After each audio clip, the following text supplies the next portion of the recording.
에베소서 1장 3절에서 6절 말씀. 찬송하리로다 하나님 곧 우리 주 예수 그리스도의 아버지께서 그리스도 안에서 하늘에 속한 모든 신령한 복을 우리에게 주시되 곧 창세전에 그리스도 안에서 우리를 택하사 우리로 사랑 안에서 그 앞에 거룩하고 흠이 없게 하시려고 그 기쁘신 뜻대로 우리를 예정하사 예수의 그리스도로 말미암아 자기의 아들들이 되게 하셨으니 이는 그가 사랑하시는 자 안에서 우리에게 거저 주시는 바 그의 은혜의 영광을 찬송하게 하려는 것이라. 아멘. 우리 한번 선포합니다. 하나님은 살아계십니다. 하나님은 살아계십니다. 2023년이 이제 우리에게 활짝 열려져 있습니다. 이것도 이제 우리가 살아가는 모습들이 또 한 해 더 만들어지는 기회가 주어졌다는 거죠. 이제 우리는 2022년의 그 아쉬움들을 뒤로 하고 우리가 이제 새해를 맞이했습니다. 그러면서 우리는 또 한번 생각해 보기를 2022년에 살아왔던 나의 모습을 돌아보면서 하나님과 맞지 않는 부분들은 다 털어내버리고 이제 하나님을 기쁘게 하는 삶의 모습으로 새롭게 이제 인생을 써 내려가야 될 우리의 삶이 놓여져 있다는 것을 또한 기억하셔야 된다는 겁니다. 항상 어제나 그제나 지난해나 똑같이 새해를 맞이한다면 그것은 새해가 아니라는 거죠. 똑같은 해라는 겁니다. 세상의 역사는 이제 연도를 변경시켜줬지만 하나님의 역사 안에서는 똑같은 해라는 거죠. 똑같다는 거죠. 그러나 이제 우리에게 주어진 새해를 우리가 또 어떻게 살아가는 모습을 따라 하나님이 또 우리에게 주실 수많은 이제 것들이 준비되어지고 예비되어지고 계획해 놓으셨다는 것을 우리는 기억할 수 있기를 소원합니다. 오늘 우리는 이 새해를 맞이하면서 정말 나는 믿어야 될 분을 올바르게 찾아 믿고 있는가를 우리는 생각해 보셔야 된다는 거죠. 출애굽기 3장에 보면은 그 호렙산 떨기나무가 나와요. 호렙산 떨기나무에서 이제 거기에서 여호와의 소리가 들립니다. 뭐라고 나옵니까? 3절에 보니까 이에 모세가 이르되 내가 돌이켜 가서 이 큰 광경을 보리라. 떨기나무가 어찌하여 터지 아니하는고 하니 그때 여호와께서 그가 보려고 돌이켜 오는 것을 보신지라. 하나님이 떨기나무 가운데서 그를 불러 이르시되 모세야 모세야 하시매 그가 이르되 내가 여기 있나이다. 라는 장면이 나와요.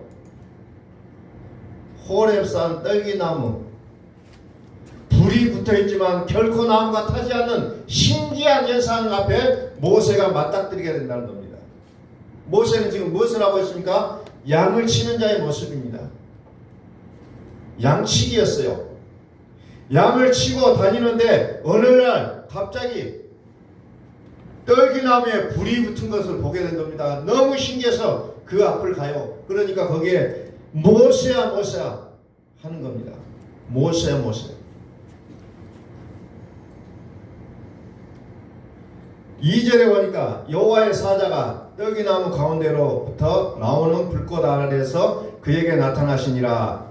뭐가 나타나는가? 여호와의 사자라고 나옵니다. 여호와의 사자. 이 사자가 뭐라고 합니까? 여호와로라 여호와로라 한다는 거죠. 근데 이 광경을 보고 수많은 사람이 뭐랍니까? 하나님이 나타나셨다고 얘기합니다. 근데 성경은 뭐라고 합니까? 사도행전 7장 35절에 스데반 집사가 정말 어찌 보면 사도행전에서 처음으로 나오는 설교가 어찌 보면 스데반 집사가 하는 설교였어요. 멋지게 설교하는데 그때 그 스데반 집사가 뭐라고 합니까?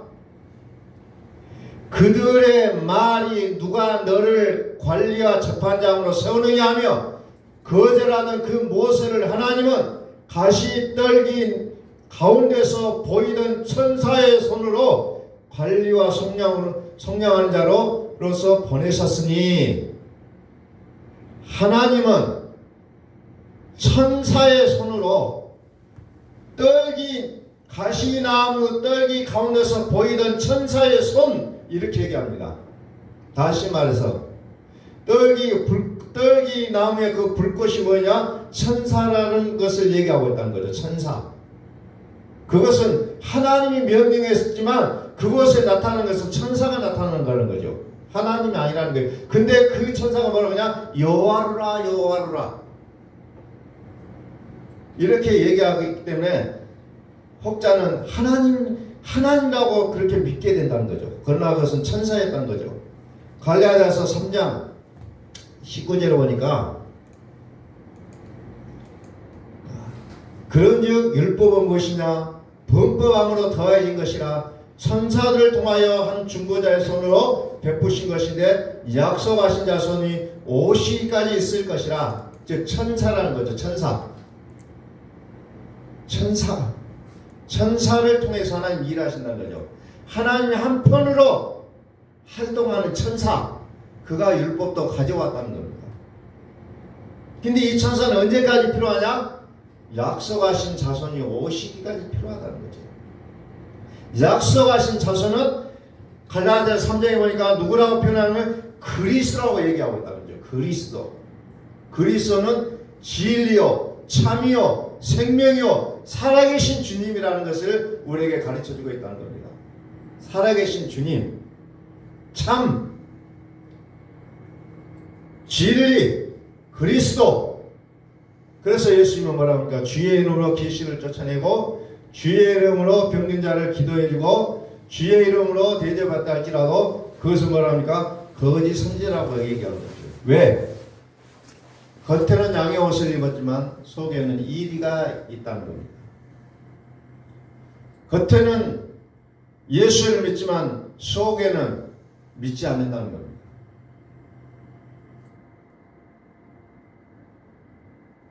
그래서 성경은 무엇을 강조합니까? 너희 안에 살아계신 주님을 보라는 겁니다.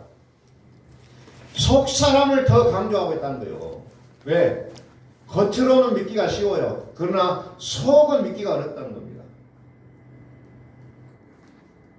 예수님을 겉으로만 믿는다는 거예요. 속으로는 안 믿어요. 그렇기 때문에 어떻게 합니까? 주의 말씀을 등한히 한다는 거죠. 주의 말씀을 소홀히 여긴다는 겁니다.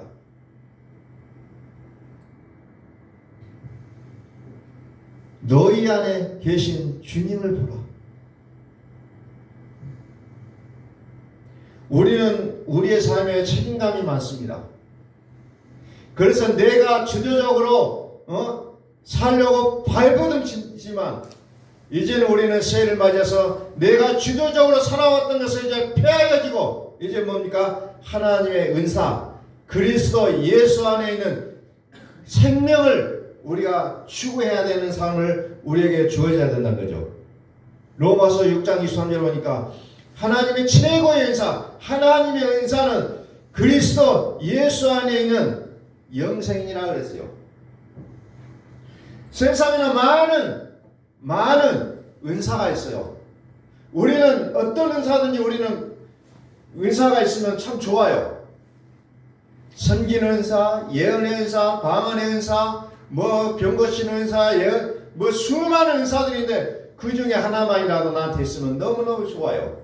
그러나 성경은 뭡니까? 하나님의 은사는 그리스도 예수 안에 있는 영생이라고 얘기하고 있다는 거죠.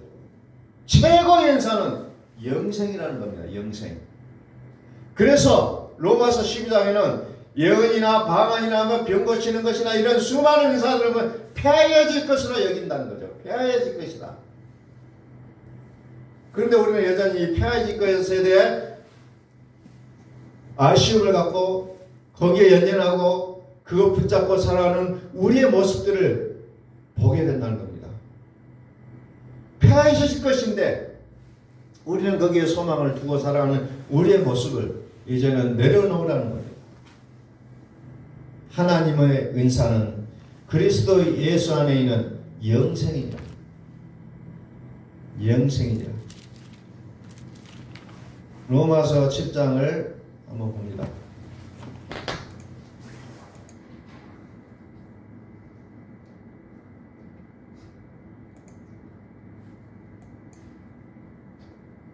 로마서 7장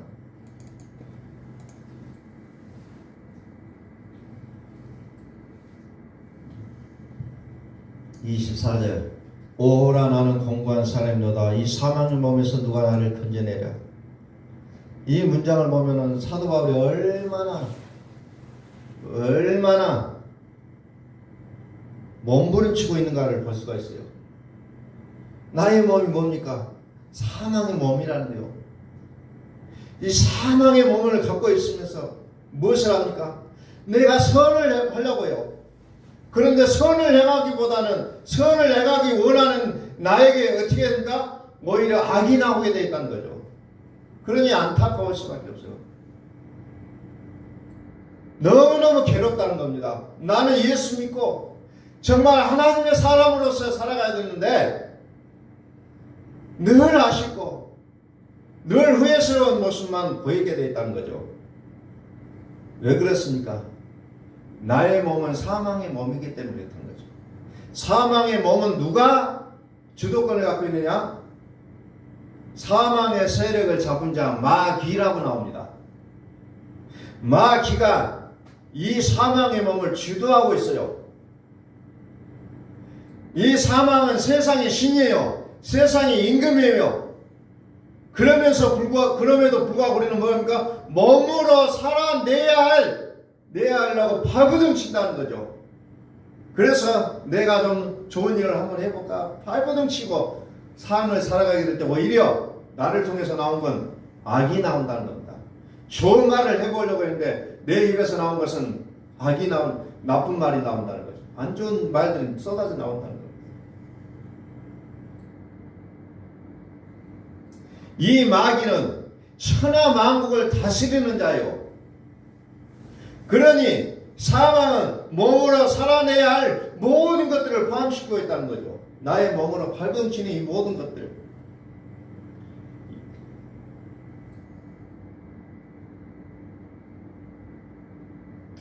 그럼 19절 한번 볼까요? 19절, 20절. 만일 내가 원하지 아니하는 것을 하면 이를 행하는 자는 내가 아니요 내 속에 거하는 죄니라.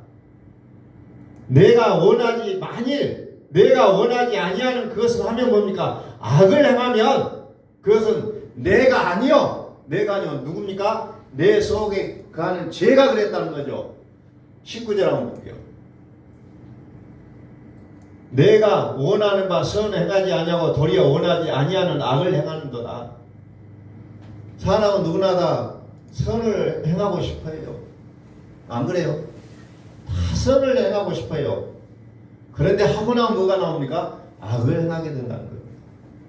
이게 정말 얼마나 안타까운 일이에요. 그래서 사망의 몸이로다. 나는 공고한 자로다. 나는 공고한 자라고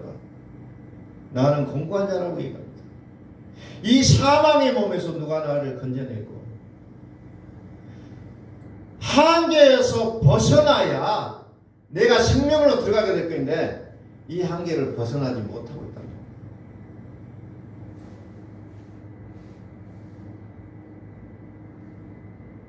이 한계를 벗어나야 돼요. 25절 봅니다. 우리 주 예수 그리스도로 말미암아 하나님께 감사하리로다. 이제 누구 때문에? 예수 그리스도 때문에 뭐가 나오면 감사를 발견하게 됩니다. 이것이 내가 그런 줄 아는데 알고 보니 내가 아니고 뭐요? 내 속에 있는 죄가 그랬구나. 이제 예수님이 책임져 주세요. 이것을 알고 나니까 감사가 나온다는 겁니다. 이것을 알고 나니까 분리가 되어지기 시작합니다. 그래서 악을 행하게 되는 것은 내가 어떻게 해볼 수 없는 거예요. 그러나 그리스도 예수 안에 들어가면은 이제 해결이 되어진다는 거죠. 그것을 사도 바울이 알고 나서 감사를 얘기한다는 거죠. 복음을 깨달은 이후에 감사가 터진다. 이 감사가 나오기 전에는 결코 우리가 해볼 수가 없다는 거죠. 결코 해볼 수가 없어요.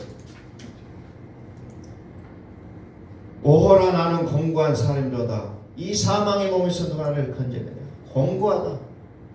믿음이 있기에 열심히 했지만은 괴롭다는 겁니다. 여전히 괴로워요. 응? 안 괴롭다고 할 수가 없어요. 누구나 다 괴롭다는 겁니다. 믿음이 있는 사람이라면. 아니 믿음이 이거 아닌데 내가 하나님을 믿는데 왜 이렇게 사지? 하고 눈물을 흘리며 밤새도록 기도했지만 괴로울 따름이라는 거예요. 다시 말해서 뭐가 악이냐? 성경에서 말하는 악이 뭐냐? 내 몸으로 살아내려고 하는 것 자체가 악이라는 거예요. 내 몸으로 살아내려고 하는 거. 왜? 내 몸은 사망의 몸이라 했잖아요. 그러므로 내가 선을 하려고 하지만은 나오는 것은 오직 악을 행하는 모습이 나온다는 겁니다.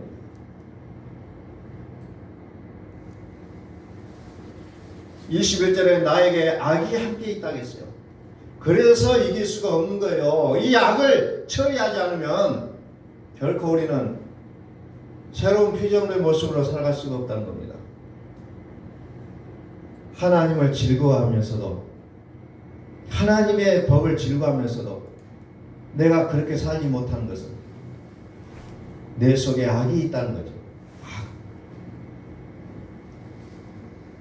23절 내 지체 속에서 한 다른 법이 내 마음의 법과 싸워 내 지체 속에 있는 죄의 법으로 나를 사로잡는 것을 보는도다.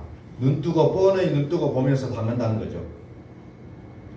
내 마음의 법이 있는데 또 다른 법이 있다는 거죠.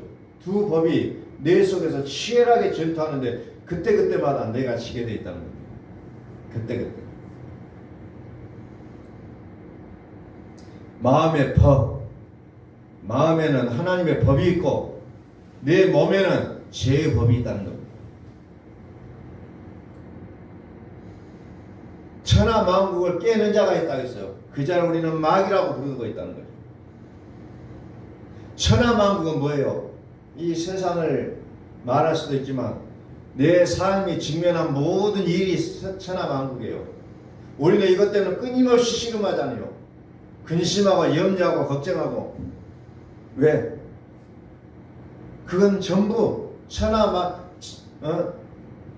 만국이라는 만국을 깨는 자가 있기 때문에 거기에는 늘 염려와 근심, 걱정밖에 없다는 거죠. 그러면서 우리는 이것을 정말 실험을 잘하는 자는 어떤 모습으로 되냐? 하나님의 생명으로 살아야 되는 것을 깨닫는 자가 진짜 실험하는 자예요. 그런데 그것이 덮침을 받아버리면 그건 올바른 실험이 아니라는 겁니다. 창세기 3장에 보니까 생명과실을 먹어야 영생할까 하느라 그랬어요. 생명과실을 먹어야 영생한다는 거예요.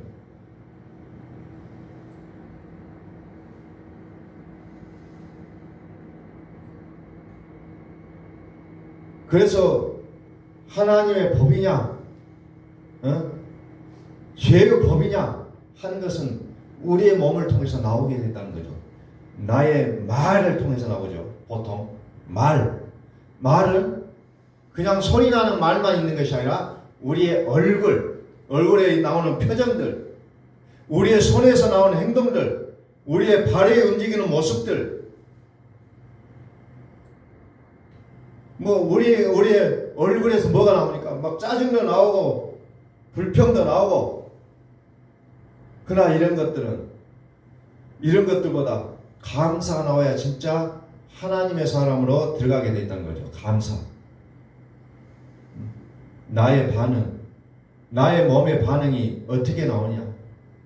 하나님이 나의 몸을 통해서 하나님이 나타나시느냐?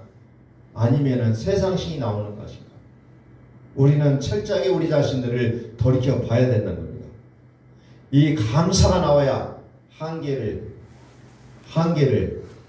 이제 통과할 수가 있게 된다는 거죠. 감사가 나오기 전에는 계속해서 우리는 한계 속에 묻혀 살게 된다는 거죠. 그것이 우리의 반응으로 나오는 거예요. 짜증과 불평과 불만. 하나님의 살아계시지 않는 모습으로 끊임없이 나오게 된다는 거죠. 아브라함의 아내 사라를 보십시오. 이미 경수가 끊어져서 아이를 가질 수 없는 상태예요. 그것이 사실이에요.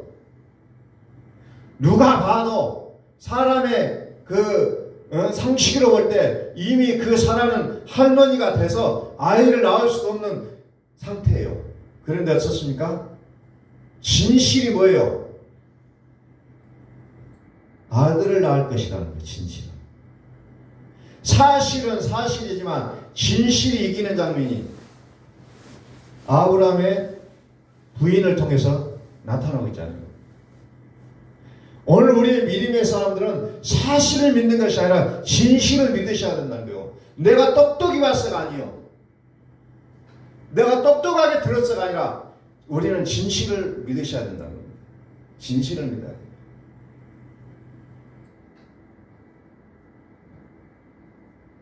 우리의 주도적으로 살아왔던 우리의 몸이 죽고 이제 그리스도 예수가 살아나야 되는 것이고 우리의 신년에 우리의 신앙이 고백이 되어야 됩니다.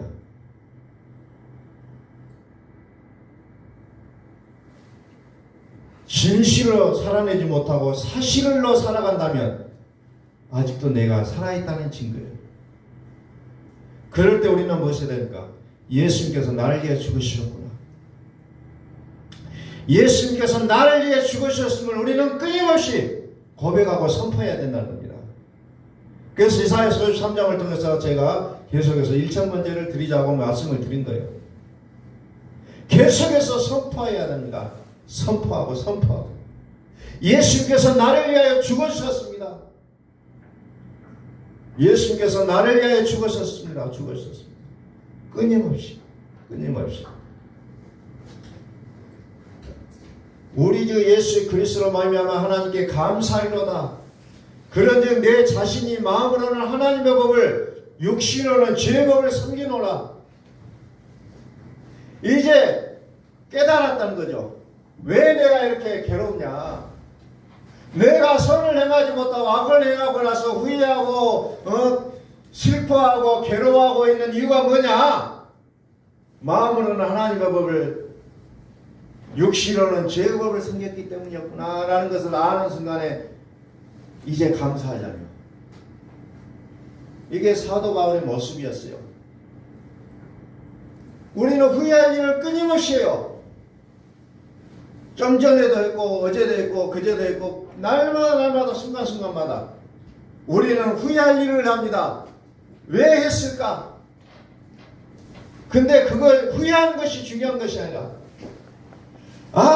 마음으로 내가 하나님의 법을 육신으로는 죄의 법을 섬겼구나. 이것을 아시라는 거예요. 그리고 뭡니까? 예수 그리스도가 이 모든 것을 해결해 주시구나 라는 것을 알고 감사하라는 거예요. 그 죄에 묶여서 후회하고 반성하고 눈물 짓고 이러는 것이 아니라 예수 그리스도가 이것을 해결해 주실 것인 것을 믿고 감사하라는 거죠. 왜? 아까도 말씀드렸죠. 일을 행하게 한 것은 내가 아니라 뭐가요? 죄가 했다고 했잖아요. 죄가 했다. 우리 속에서 사라지지 않는 그 죄를 우리는 이제 싸워야 되는 그 죄와 싸워야 되는 거예요. 어떻게 싸웁니까? 예수님께서 나의 죄를 깨끗하게 해주셨다고 선포하는 거예요. 내가 어떻게 해보려고 하는 것이 아니라 예수님께서 해결해 주셔야 된다는 거예요. 예수님께서. 내가 해결하려고 하니까 참 변하지 않아요. 똑같아요. 어제의 모습, 그저께의 모습, 좀 전의 모습. 2022년도가 지났는데도 불구하고 새해라고 외치면서도 2022년도의 모습으로 살아가는 모습이라는 거죠. 새해가 아니라는 겁니다. 새해가 오지 않았다는 거예요. 이제 우리는 예수 그리스도로 말미암아 새해가 될 수 있기를 소원합니다. 똑같이 살아오면서 나는 새라고 외쳐봤자 그건 가짜라는 겁니다. 똑같이 살아오면서 나는 새로운 피조물이라고 외쳐봤자 나는 새로운 피조물이 아니라 애 땅의 모습이라는 거예요. 똑같이 살면서 똑같은 마음을 가지고 새라고 우리는 주장할 수가 없다는 거죠. 그래서 우리는 일천번제가 그렇게 중요하다는 겁니다. 왜 안 되느냐? 왜 안 되느냐? 21절 다시 한번 내려볼까요? 그러므로 내가 한 법을 깨달으노니 곧 선을 행하기 원하는 나에게 악이 함께 있는 것이로다. 안 될 수밖에 없어요. 깨달았죠? 이제 깨달았어요. 뭘 깨달았습니까? 내가 한 법을 깨달으니 곧 선을 행하기 원하는 나에게 악이 함께 있는 것이로다. 깨달았어요. 내 속에 다른 법이 있다는 걸 알았다는 겁니다. 마음으로는 하나님의 법을, 육신으로는 죄의 법을 섬겨놓으라. 그러면서 안 된다고 얘기하고 있어요. 이것을 깨달았으면 이제 감사해야 됩니다. 감사해야 돼요. 아, 나는 안 되구나. 예수님께서 하셔야만 되는구나. 우리는 그래서 감사가 나와야 됩니다. 이 단계가 끝나야 로마서 8장으로 들어갈 수가 있는 거예요. 로마서 8장. 안 되는 거예요. 로마서 8장에는 뭔 법이 나옵니까? 생명의 성령의 법이 나를 그 죄악으로부터 이제 해방시키는 거예요. 생명의 성령의 법이. 내가 자꾸 그걸 해결하려고 하니까 그래서 후회와 눈물과 좌절과 또 후회와 눈물과 좌절 계속해서 반복한다는 거예요. 계속해서.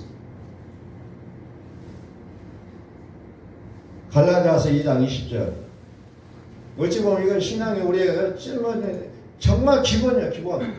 이것으로부터 아직 출발을 못했기 때문에 우리는 끊임없이 갈등하고 살아간다는 거예요. 내가 그리스도와 함께 십자가에 못 박혔나니 그런즉 이제는 내가 사는 것이 아니요 오직 내 안에 그리스도께서 사시는 것이라. 이제 내가 육체 가운데 사는 것은 나를 사랑하사 나를 위하여 자기 자신을 버리신 하나님의 아들을 믿는 믿음 안에서 사는 것이라.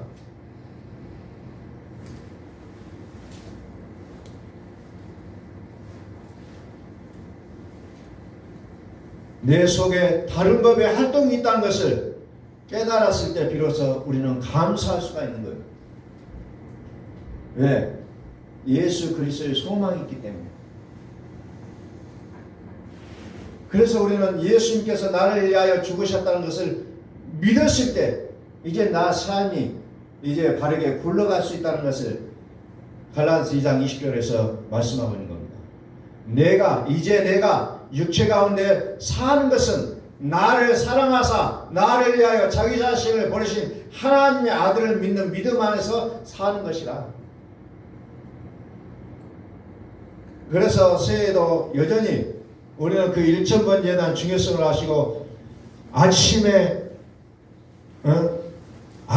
선포하시고 저녁에 선포하시면서 매일매일 우리가 일천번제를 드릴 수 있기를 소원합니다.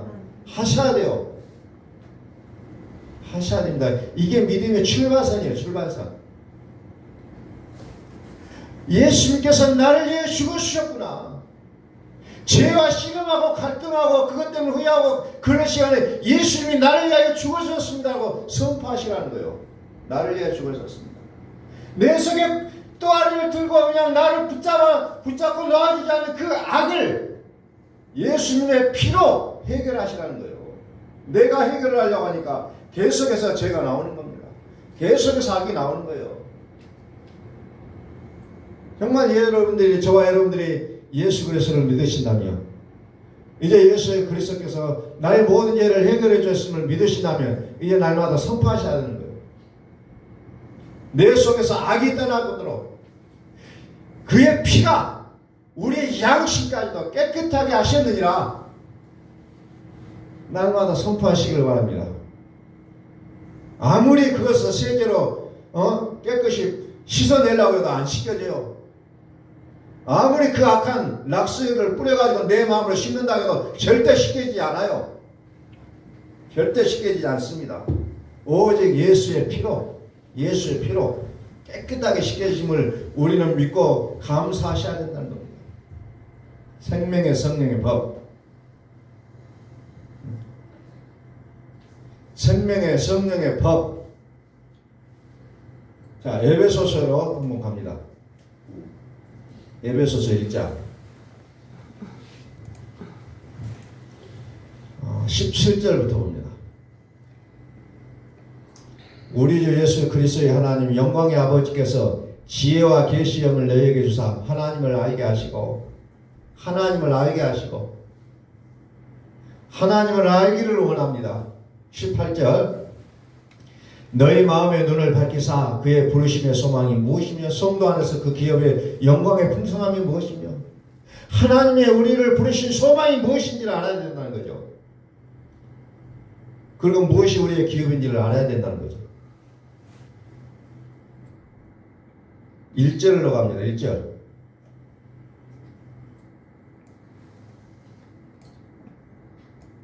하나님의 뜻으로 말미암아 그리스도 예수의 사도된 바울은 에베소에 있는 성도들과 그리스도 예수 안에 있는 신실한 자들에게 편지하노니 그리스도 예수 안에 있는 신실한 자.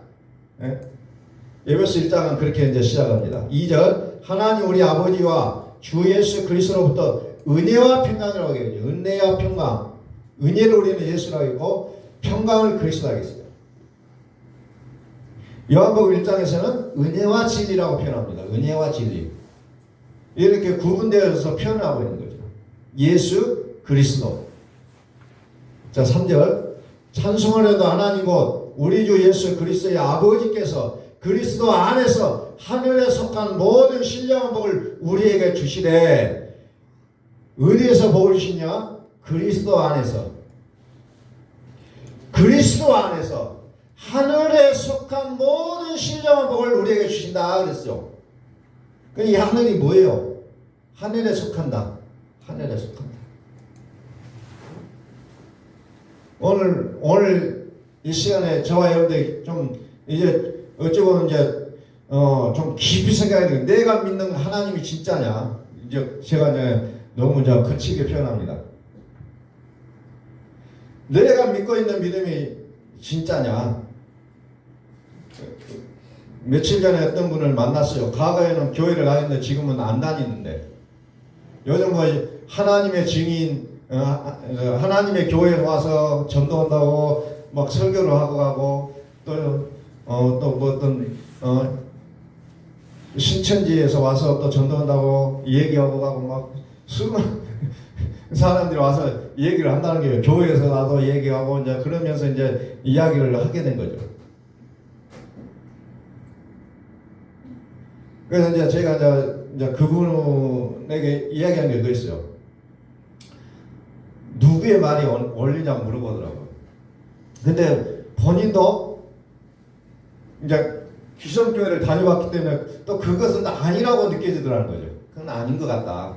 뭐가 진짜냐고 물어봐요. 뭐가 진짜고 가짜고를 떠나서 하나님 자신을 보여주기 위해서 우리에게 보내주신 분이 누구냐? 그리스도다. 그분을 알지 못하면 하나님의 뜻을 알지 못하는 거다. 그래서 제가 이제 좀 강하게 얘기해서 하나님 자신을 보여주기 위한 방법으로 그리스도를 엑기스로 우리에게 보내셨다고 제가 표현한 거예요. 그리스도를 엑기스로 보내셨다. 그러니까 하나님을 알려고 하면 그리스도를 만나야 할 수가 있지 다른 것을 통해서는 알 수가 없다고 제가 강력하게 얘기를 했어요. 근데 그분이 묘하게 또 교회를 안 다니면서도 고개를 까딱까딱 하더라고요. 그게 맞다라는 것을 인정을 하더라고요. 교회는 아직 안 나가고 있지만 하나님이 자기 자신을 보여주기 위해서 말씀이 육신이 되어 우리 가운데 오셨는데 그분이 은혜와 진리가 충만하더라. 그런데 하나님이 자기 자신을 보여주기 위해서 그리스도를 엑기스로 보여주셨다니 그리스도를 봐야만이 맛보아야만이 우리는 하나님을 알 수밖에 없고 거기에 구원이 있을 수밖에 없다는 것을 좀 설명을 했어요.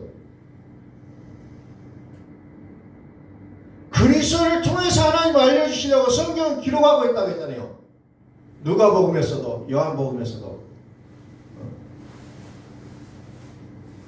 내가 선지서나 오경이나 선지서나 시편에 그래 나에 대하여 기록하지 않았느냐. 내 오직 이것을 내가 쓴 것은 너희로 하여금 예수께서 하나님 아들이심을 믿고 그로 인하여 생명을 얻게 하기 위해서 이 성경을 기록했다. 이 성경의 목적이 거기에 포커스를 맞춰주고 있다는 겁니다. 아무리 유식한 말로 많은 것을 떠들었지만 성경을 예수 그리스도라고 예수를 그리스도라고 얘기하지 않은 그 성경은 성경이 아니라는 겁니다. 다른 우리의 일상생활에 어떤 삶에 영향을 주고 좋은 참고가 될 수는 있겠지만 복음은 아니라는 거죠. 복음은 아니라는 거죠. 오직 예수 그리스도 예수여야만이 성경은 하나님께 나아갈 수 있다라고 성경을 말씀하고 있다는 거죠. 그리스도 안에서 하늘에 속한 모든 신령한 복을 우리에게 주시되, 이 하늘이라는 게 뭐예요? 고린도전서 8장 5절에 뭐가 나옵니까? 하늘에는 많은 신이 있고 많은 왕이 있고 많은 주가 있다고 했어요. 하늘에는. 그게 하늘의 개념이에요. 우리가 보는 파란 하늘, 그게 하늘이라는 뜻이 아니고. 그래서 하늘에 속한 모든 신령한 복을 우리에게 주시되, 그 신령한 복을 뭐로 압축하느냐? 그리스도로 얘기하고 있잖아요. 4절 보니까 곧 창세전에 그리스도 안에서 우리를 택하사 우리로 사랑 안에서 그 앞에 거룩하게 하고 흠이 없게 하시려고 그 기쁘신 뜻대로 우리를 예정하사 예수 그리스도로 말미암아 자기 아들들이 되게 하셨으니, 그리스도 안에서 하늘에 속한 신령한 복을 우리에게 주신다. 그 복이 뭐냐? 그리스도 안에서 예수 그리스도로 말미암아 자기 아들이 되게 하신 게 복이다고 얘기하고 있다는 겁니다. 이게 에베소에서 말하는 복이라는 겁니다. 새해 복 많이 받으세요. 이 말이 무슨 말이냐? 예수 그리스도로 말미암아 하나님의 아들이 되게 해달라는 거예요. 이게 예수 그리스도로 말미암아 그리스도 안에서 하늘에 속한 모든 신령한 복을 우리에게 주시되 라고 단서를 모든 것을 다 주셨는데, 그 복의 중심이 뭐냐? 예수 그리스도로 말미암아 하나님의 아들 된 것이 최고의 복이다라는 것을 설명을 해주고 있다는 거죠. 오늘 내가 무엇을 해도 잘 안 돼요. 뭐 하는 것만 안 돼요. 그러면 나는 하나님의 복을 못 받은 자냐? 아니에요. 하나님의 아들이 되었다면 최고의 복을 받으신 줄 믿으시기 바랍니다. 그 복에 대한 확신을 가진 자에게 이제 하나님은 뭐합니까? 하늘에 속한 모든 신령한 복을 우리에게 땡겨다 주신다는 거예요. 모든 것을. 그러나 그 복의 핵심에는 예수 그리스도가 담겨져 있다는 겁니다. 예수 그리스도. 결국은 풀어지게 되어 있다는 거예요. 안 되는 게 아니고 다 되게 되어 있다는 거예요. 그런데 그 중심에는 뭐냐? 하나님과 나와의 관계가, 아버지 아들의 관계가 철저하게 되어 있느냐 안 되느냐 이거예요. 하나님은 그것을 최고의 복으로 여겨주신다는 겁니다. 하늘, 땅. 여기서 말하는 하늘, 땅은 뭐냐? 옛하늘과 옛땅이요. 이제 우리가 들어가야 되는 그리스도 안에서 뭐합니까? 새 하늘과 새 땅으로 들어가야 된다는 거예요. 그 새 하늘에는 뭐가 있습니까? 바로 전능하신 이와 어린 양이 계신다는 거예요. 날마다 선포하세요. 예수님이 나를 위해 죽으셨습니다. 이사야서 53장 4절에 6절 말씀을 날마다 읽으세요. 날마다. 그래서 애워서도 할 수 있잖아요. 그러면서 살면서 일하면서 틈나는 대로 계속해서 선포하시라는 거. 내 입에서 악한 말이 나왔을 때 그것을 외치라는 거예요.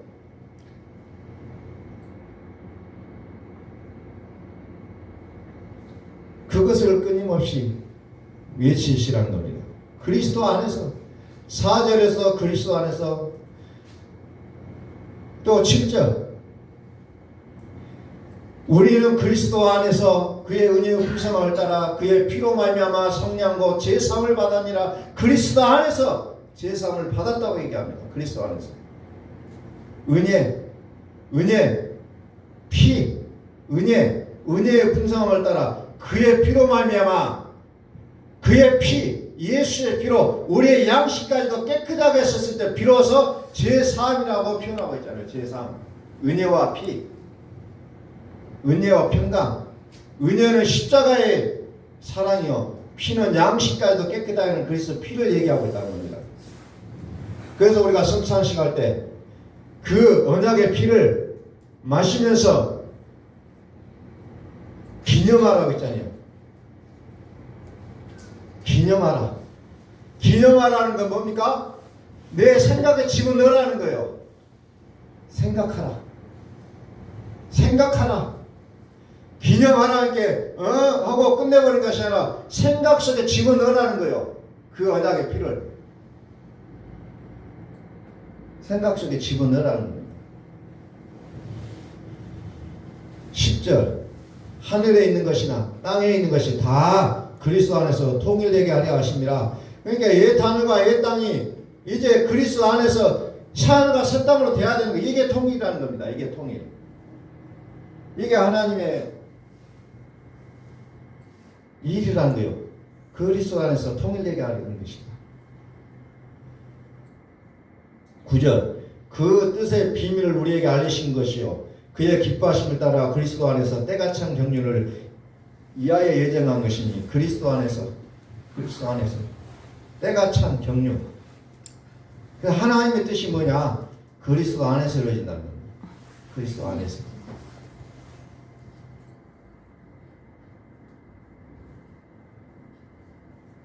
그리스도 안에서 많은 신, 많은 주가 있어요.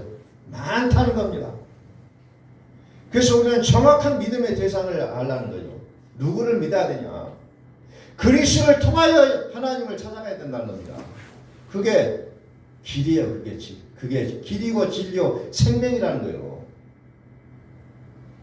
이 사람이 와서 말하는 것도 다 맞고 저 사람이 와서 말하는 것도 다 맞아요. 그런데 내가 곧 길이요 진리요 생명이라. 그리스도를 통하지 않냐고 하나님께 가는 것은 뭡니까? 반칙이라는 거야.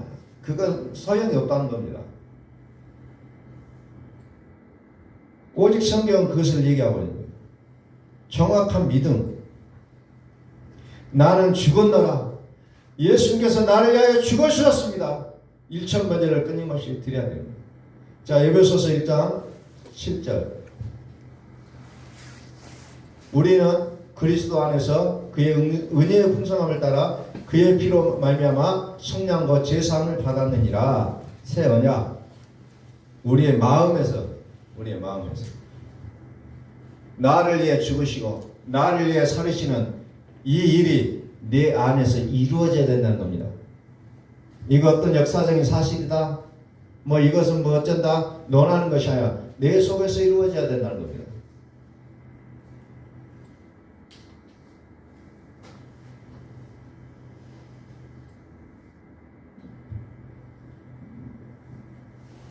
어떤 분을 만나고 이제 철학이라는 것을 이제 이야기하게 됐어요. 그 사람은 이제 기독교를 비판하게 하는 소리고 이제 이런 이야기들을 많이 했었어요. 그래서 막 책을 읽어갖고 와서 막 이런저런 이야기를 하더라고요. 그래서 철학은 그거 철학이고 그래서 이제 결론을 내려주긴 했습니다만은 이 모든 일이 내 안에서 이루어져야 나와 상관이 있는 거예요. 그래서 모든 것은 어디냐? 그리스도 안에서 라는 단서를 우리는 정말 중요하게 보셔야 돼요. 그리스도 안에서. 그러면서 뭐니까 영광의 찬송이 되게 하시리라 그랬지. 영광의 찬송. 12절에 영광의 찬송. 영광의 찬송 뭐요? 영광은 그리스도라고 얘기했어요. 찬송을 인정하는 거예요. 예수께서 그리스도였으면 인정하라는 거예요. 끊임없이. 그 영광을 인정하는 건 뭡니까? 1,000번째를 통해서 이게 이루어지게 되어 있다는 거죠. 그래서 우리는 이것이 나의 속에서 이루어지고 이것을 우리가 확대하면 뭡니까? 이제 우리가 전도하는 것은 이제 그게 확대되어지는 거죠. 사실상. 복음을 전달하는 거예요. 그가 믿는 것은 그가 할 일이고 내가 할 일은 전달하는 거라는 거죠. 그래서 이것이 끊임없이 우리의 삶 속에 나의 입술을 통해서, 나의 행동을 통해서, 나의 어떤 모습을 통하여서 하나님이 보여지게 돼야 된다는 거죠. 그리스도의 모습이 나를 통해서 보여져야지 그것이 전도가 되는 거지. 옛날처럼 그냥 말만 한다고 해서 요즘 사람들이 하나님을 보지는 않아요. 말하는 사람들은 많거든요. 정말 말하는 사람들은 많아요. 말도 유창하게 하고. 내 안에 그리스도께서 살아계신다면 그분이 나를 통하여서 그리스도의 모습으로 살아가게 하신다는 겁니다.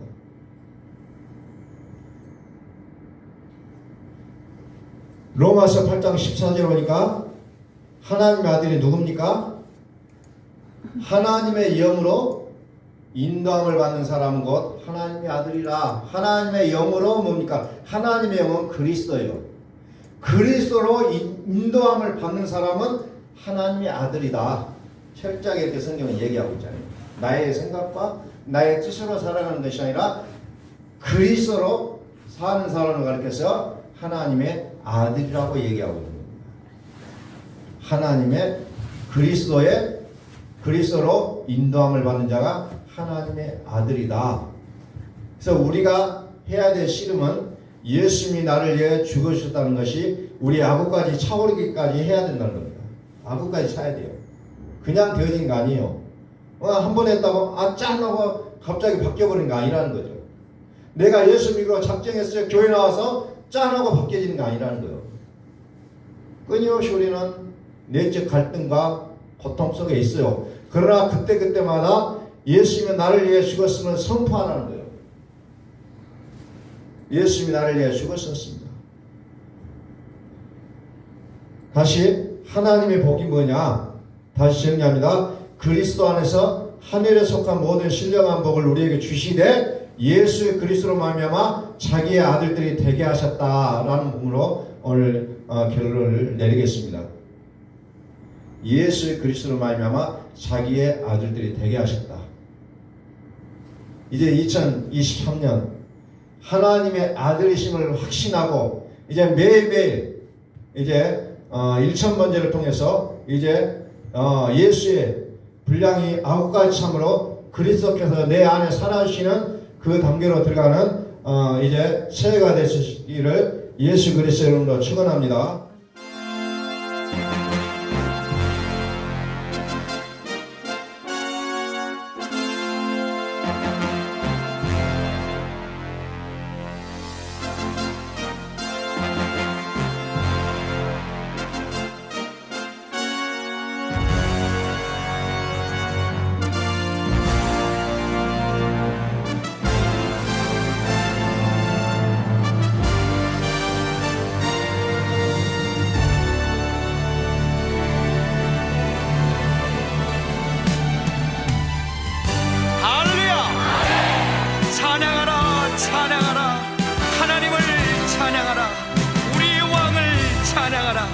하나님은 온 땅의 왕이 되시며 열방을 치리하시니 그 이름을 선포합시다. 지존하신 주님 이름 앞에 모두 무릎 꿇고 다 경배해. 거룩하신 주님 보좌 앞에 엎드려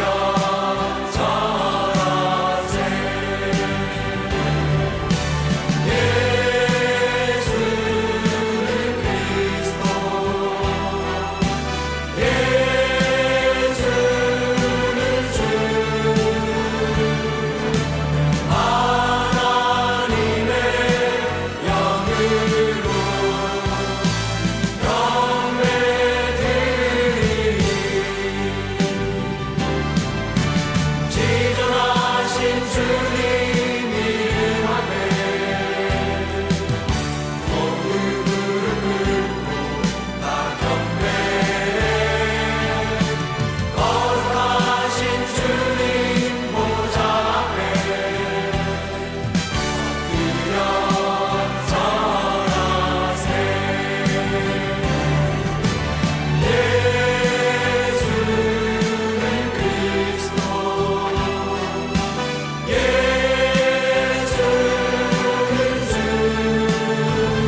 크신 하나님